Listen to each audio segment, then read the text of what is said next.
Assalamualaikum dan salam Ramadan. Buletin Ukas edisi tengah hari 8 Mei 2020 bersama saya Hafizah Munirah Mahrab. Berita utama, Jawatan Kuasa Pengurusan Bencana Negeri Sarawak JPBNS dalam kenyataan medianya pada Khamis memberitahu 3 kes sembuh dan discharge dari Hospital Umum Sarawak dilaporkan. JPBNS memberitahu kes pulih itu menjadikan jumlah keseluruhan kes positif COVID-19 yang telah sembuh dan pulang ke rumah masing-masing adalah sebanyak 329 kes. Manakala jumlah pesakit di bawah siasatan adalah sebanyak 99 kes. Beralih ke laporan bekalan makanan.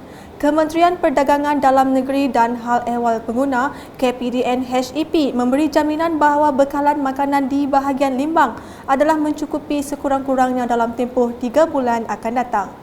Menteri Muda Pemodenan Pertanian Tanah Adat dan Pembangunan Wilayah Sarawak, Datuk Dr. Abdul Rahman Ismail berkata ianya mampu bertahan sepanjang tempoh Perintah Kawalan Pergerakan Bersyarat PKPB, Perayaan Gawai Dayak dan Hari Raya Aidilfitri. Jadi kita telah pun diberi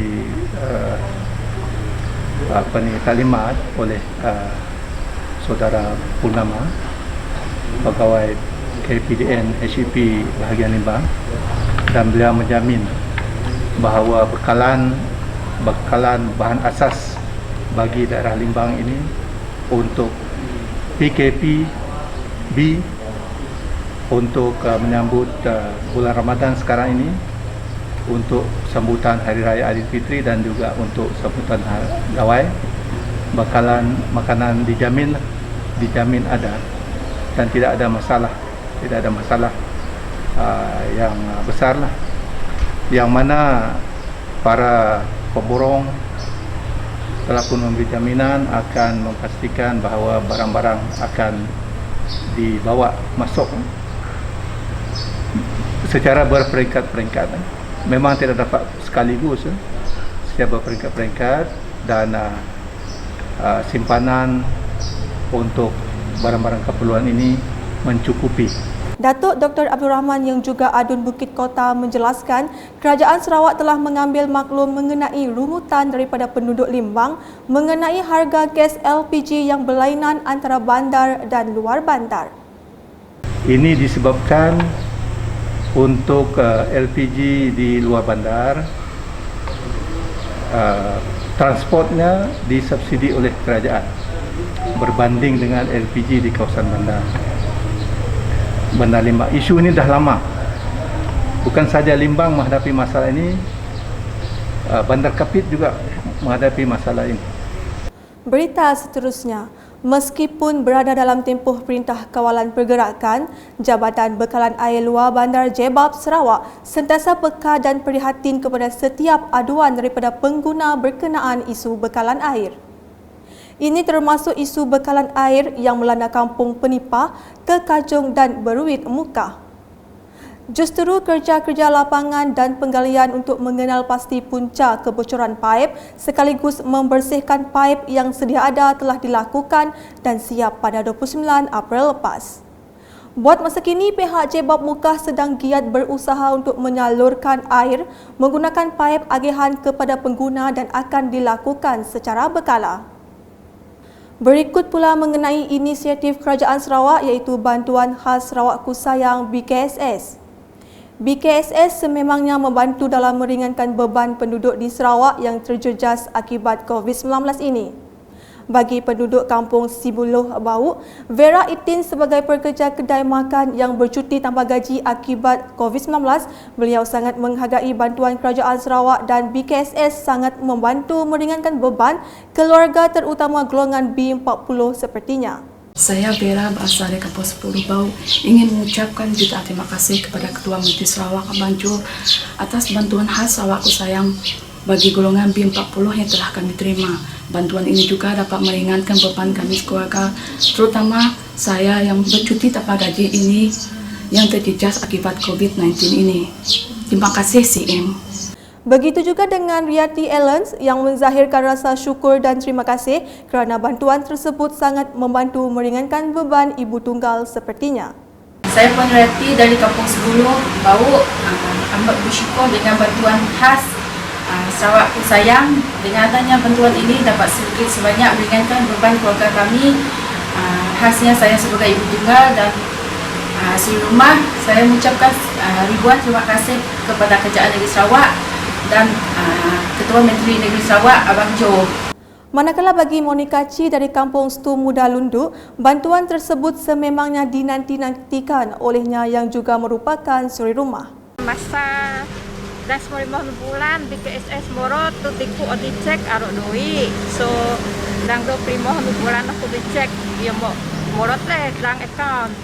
So terima kasih lah untuk Kerajaan Sarawak sebab menolong golongan kok dang suri rumah ni lah. Dari kawasan Taiton Bau, Chong Sutling mengucapkan terima kasih kepada kerajaan negeri yang sentiasa ada dalam menghulurkan bantuan kepada rakyat. 我是庄树林，身为射龙门大墩区的居民，非常感谢州政府的感慨解囊，让我在疫情和行动管制领得到政府给予的援助，以减轻我的负担。感恩沙劳越，感恩州政府，感恩 CM 阿邦庄。 Bun Chong Chu juga turut senada mengenai bantuan tersebut dan berharap wabak COVID-19 berakhir secepatnya supaya keadaan kehidupan kembali seperti asal. 大家好，我是来自射龙门区的居民温长珠。我非常感谢沙拉瓦固塞样在疫情与行动管制令期间给予援助，帮助失去经济来源的人民减轻负担。我希望疫情能早日康复，恢复以往的生活。感谢州政府。 感谢沙劳越，感谢 CM Abang Jo. Laporan berikutnya, langkah proaktif Majlis Daerah Dalat dan Mukah membantu peniaga berlesen dan tidak berlesen memohon BKSS 2.0 jelas memberi sedikit sinar kepada peniaga di Mukah menghadapi waktu sukar pada masa ini. Majoriti terpaksa meneruskan perniagaan walaupun kos untuk pusingan modal berbeza dengan sebelum ini susulan PKP. Razli Man, seorang pengusaha kedai jahit di Medan Ria, berharap bantuan dari kerajaan negeri itu dapat membantu meneruskan perniagaannya. Saya Razali bin Man dari kedai nombor 41 Razali Telak Itapais. Saya memohon bantuan ini untuk menampung modal yang dah terjejas kena PKP. Sebab lama kedai dah tutup dekat berapa minggu dah kedai tutup, dekat 2 bulan kedai tutup. Tak ada pendapatan masuk, terpaksa lah memohon bantuan yang kerajaan bagi. Bagi peniaga di Pasar Tamu Mukah, Ruspina Ambah berkata, seperti perniagaan lain, sememangnya bantuan itu dapat meringankan beban yang dihadapi mereka pada masa ini. Nama aku Ruspina Nambah. Aku basah di Selangau, tapi aku dia bermukah lah. Datuk kami ke Datuk lah. Aku peniaga bertamu basah muka, berjual sayuran kenya. Jadi pasal burang Sarawak ku sayangnya kan bantuannya. Maka kami semua peniaga segi amat memerlukannya lah. Dalam kadang kami dalam PKP-nya, kami nadai boleh berjual semua lah. So mudah kami nadai pulai. Yalah kami sikit berharap ngau beramat-amat lah sikit memerlukan bantuannya. Ya, seandainya lah kami boleh bantuannya, kami akan bakal mudah duit ke beri orangnya ke di pusim kami balik lah sebab bakal kami ngambil barang-barang yang apa semua lah. Manakala bagi Zaleha Julaihi, bantuan tersebut akan dimanfaatkannya sebagai modal bagi meneruskan perniagaan. Nama saya Puan Zaleha Tunti Julaihi, bergerak di kedai MDM jual kaprak. Buka kira perlukan bantuan, dia ni pendapatan pengkurang mak modal ni lah, modal ni buat jual gaji dia apa kerja, buat mentai kerja ni pun kerja kan. Rabuyah Abdullah pula berkata perniagaannya turut terjejas susulan PKP dan amat berharap permohonannya diluluskan untuk meneruskan perniagaan. Kau Rabiah Abdullah kuman PT Sri Diana.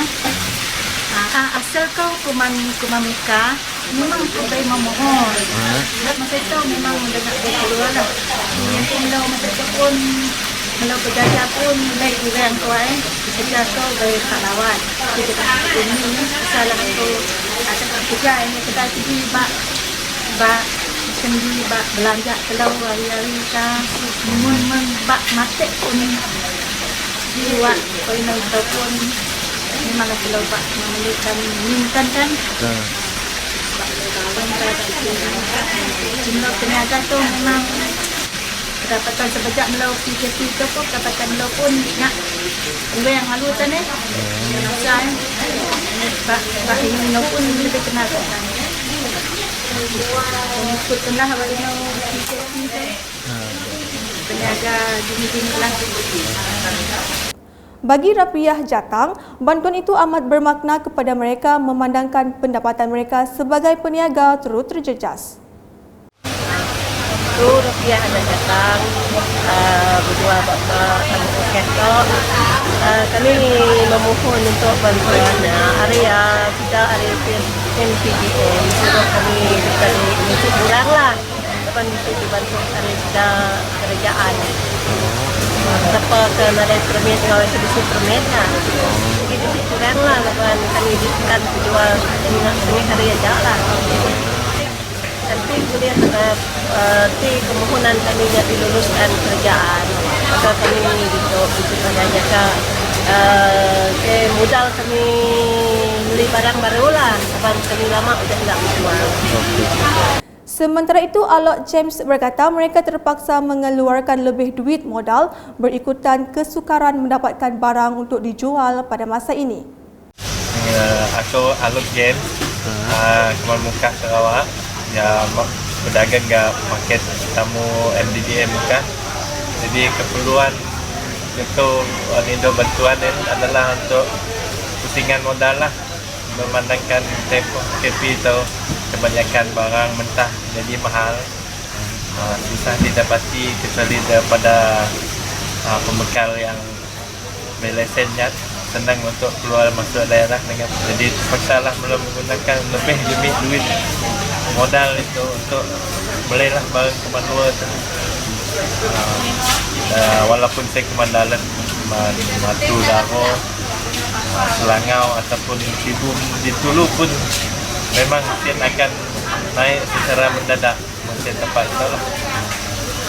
Jadi bantuan yang meringankan demilah beban walaupun yang kurang duit syukur kok merah duit kita oleh pihak kerajaan. Sebelum mengakhiri buletin, ikuti saranan CPRC Kementerian Kesihatan khususnya buat golongan yang berisiko dijangkiti COVID-19 melalui video pesanan khidmat masyarakat terbitan Kementerian Kesihatan Malaysia.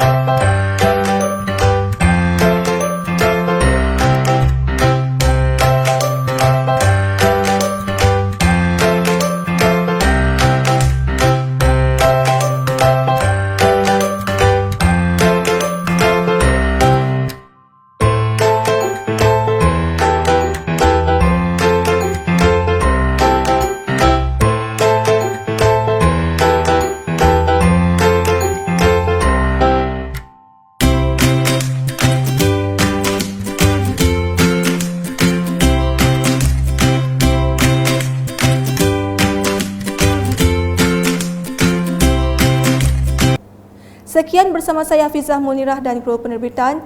Jangan leka dan sambil lewa dengan keadaan semasa, sentiasa berwaspada di mana sahaja anda berada. Dapatkan berita terkini Sarawak setiap hari dengan melayari ukas.sarawak.gov.my atau di Facebook, Instagram, Twitter dan saluran YouTube Buletin Ukas. Salam Ukas.